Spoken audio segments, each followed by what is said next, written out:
Endocrine gland की बात करें तो endocrine gland consist of glands, यानी कि एंडोक्राइन ग्लैंड बहुत सारे ग्लैंड्स को कंसिस्ट करता है। अब हमें ये पता होना चाहिए ग्लैंड्स क्या होता है। ग्लैंड्स को हम सेक्रेटरी ऑर्गन्स के नाम से भी जानते हैं, यानी कि ग्लैंड्स को हम सेक्रेटरी ऑर्गन भी बोलते हैं। ग्लैंड्स का काम ये होता है कि हमारी बॉडी में जो केमिकल सब्सटेंसेज हैं उनको प्रोड्यूस करना, यानी कि सिक्रीट करना। केमिकल सब्सटेंसेज हमारे एंजाइम्स भी हो सकते हैं, और बॉडी में जो भी जूसेस हैं, जो भी सिक्रीशंस है, उनको सिक्रीट करने में हेल्प करता है हमारा ग्लैंड। और एंडोक्राइन ग्लैंड बहुत सारे ग्लैंड को कंसिस्ट करता है अपने अंदर। अब बात करते हैं ग्लैंड्स कितने टाइप्स के होते हैं। तो ग्लैंड दो टाइप्स के होते हैं, एंडोक्राइन ग्लैंड और एक्सोक्राइन ग्लैंड। एंडोक्राइन ग्लैंड की अगर बात करें तो एंडोक्राइन ग्लैंड को दूसरे नाम से जाना जाता है कि इसे हम डकलेट्स ग्लैंड भी बोलते हैं। डकलेट्स का मतलब है कि ये जो हमें ये पता चल गया कि ग्लैंड्स का काम है सिक्रीट करना, केमिकल को बॉडी से सिक्रीट आउट करना या हार्मोन्स को सिक्रीट आउट करना। तो एंडोक्राइन ग्लैंड का काम है कि वो अपने हार्मोन्स को सिक्रीट करता है ब्लड में बिना किसी डक्ट की हेल्प लिए, क्योंकि इसको हम बोलते हैं डक्टलेस ग्लैंड।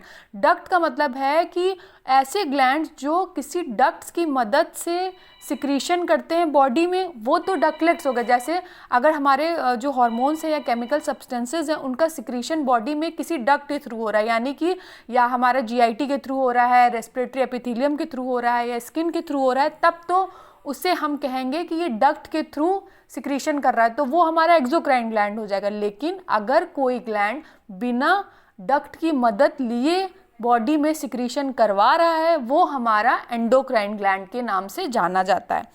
अब बात करते हैं एक्सोक्राइन। तो हमने जैसे डिफरेंस में बताया कि जो एक्सोक्राइन ग्लैंड है वो डक्ट्स का यूज़ करता है सिक्रीशन कराने में। डक्ट्स हमारे वो अपने हार्मोन्स को डायरेक्टली ब्लड में नहीं करता है जैसे एंडोक्राइन करता है, ये मदद लेता है डक्ट्स की।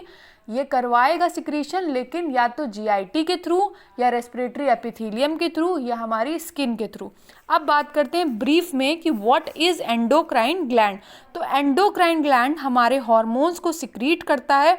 अब अगर हम दूसरे नाम जानें तो हार्मोन्स को हम केमिकल मैसेंजर्स की तरह भी जानते हैं। मतलब एंडोक्राइन ग्लैंड का काम है हार्मोन्स को सिक्रीट करना, हार्मोन्स का दूसरा नाम है केमिकल मैसेंजर। ये क्या करते हैं, केमिकल मैसेंजर का काम होता है, यानी कि हमारे हार्मोन का काम होता है कि वो किसी एक टारगेट टिश्यू पे एक्ट करके अपना एक्शन शो करें, और एंडोक्राइन ग्लैंड का काम होता है कि वो अपने हार्मोन्स को ब्लड में सिक्रीट करें, और वो सिक्रीशन यानी कि वो हार्मोन जाके अपने टारगेट टिश्यू पे बाइंड करें, और बाइंड करते ही वो हमारी बॉडी में मेटाबॉलिज्म और सेल ग्रोथ को इन्फ्लुएंस करें। इन्फ्लुएंस मतलब बढ़ावा दें, प्रमोट करें उसकी ग्रोथ को। अब अगर हम बात करें कि यहाँ टारगेट टिश्यू का क्या मतलब है, तो टारगेट टिश्यू का यहाँ पर ये मतलब है कि टारगेट टिश्यू और सेल, टारगेट टिश्यू और सेल उसे कहते हैं कि वो सब्सटेंस, वो हार्मोन जिस पे जाके एक्ट करेगा, जहाँ पर एक्शन परफॉर्म होना है, यानी कि जहाँ पर हमें सेल ग्रोथ और मेटाबॉलिज्म चाहिए, that is called the target tissue और सेल। अब एक डायग्राम के थ्रू अगर हम समझेंगे तो ये हमारा जो ये वाला बॉक्स है, ये हमारा टारगेट सेल है।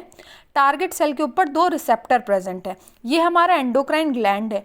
एंडोक्राइन ग्लैंड हार्मोन को रिलीज करेगा, और ये हार्मोन बिना किसी डक्ट के, क्योंकि एंडोक्राइन ग्लैंड को डक्टलेस ग्लैंड बोलते हैं, तो ये अपने हार्मोन को सिक्रीट करेगा बिना किसी डक्ट के, और ये हार्मोन जाके अपने टारगेट सेल यानी कि टारगेट सेल पे जो रिसेप्टर प्रेजेंट होगा उस पे जाके ये बाइंड करेगा। वो बाइंडिंग होते ही जो हमें एक्शन चाहिए, यानी कि हमें एक्शन क्या चाहिए, सेल ग्रोथ और मेटाबॉलिज्म, तो जैसी बाइंडिंग होगी टारगेट सेल पे वैसे ही वो रिसेप्टर इन्फ्लुएंस कर देगा सेल ग्रोथ और मेटाबॉलिज्म को। इन्फ्लुएंस मतलब प्रमोट कर देगा, बढ़ा देगा हमारी सेल ग्रोथ और मेटाबॉलिज्म को। अब अगर हम पॉइंट्स में समझें कि एंडोक्राइन ग्लैंड क्या है, तो एंडोक्राइन ग्लैंड एक तरीके का डक्टलेस ग्लैंड है जो हार्मोन्स को सिक्रीट करता है बिना किसी डक्ट के यूज़ किए। हार्मोन्स को हम केमिकल मैसेंजर भी बोलते हैं। ये हार्मोन्स डायरेक्टली ब्लड में सिक्रीट होते हैं और एक्ट करते हैं अपने टारगेट टिश्यू पे। जैसे ही टारगेट टिश्यू सेल पे यानी कि टारगेट सेल पे जो रिसेप्टर प्रेजेंट होते हैं, हार्मोन बाइंड करके उस वहाँ के सेल ग्रोथ और मेटाबॉलिज्म को इन्फ्लुएंस करता है। अगर बात करें तो पहला पॉइंट ये है कि hormone responses to specific stimulus. Stimulus मतलब है कि इस एंडोक्राइन ग्लैंड को एक स्टूमुलस चाहिए होता है कि अब आपको हार्मोन रिलीज करना है। हार्मोन रिलीज होते ही वो अराइव होता है, यानी कि वो पहुंचता है अपने टारगेट टिश्यू पे। टारगेट टिश्यू पे पहुंचते ही वहाँ पर रिसेप्टर प्रेजेंट होता है, वो हार्मोन जाके उस रिसेप्टर से बाइंड करता है, बाइंडिंग होते ही एक्शन मिलता है। एक्शन क्या है? Influence cell growth and metabolism. अब जब तक कि हार्मोन रिलीज होते रहेंगे, जब तक कि एक्शन नहीं मिलता है, तो उसको हम बोलते हैं पॉजिटिव फीडबैक मैकेनिज्म। और अगर हार्मोन रिलीज होना तब बंद होते हैं जब हमें एक्शन रिसीव हो जाता है।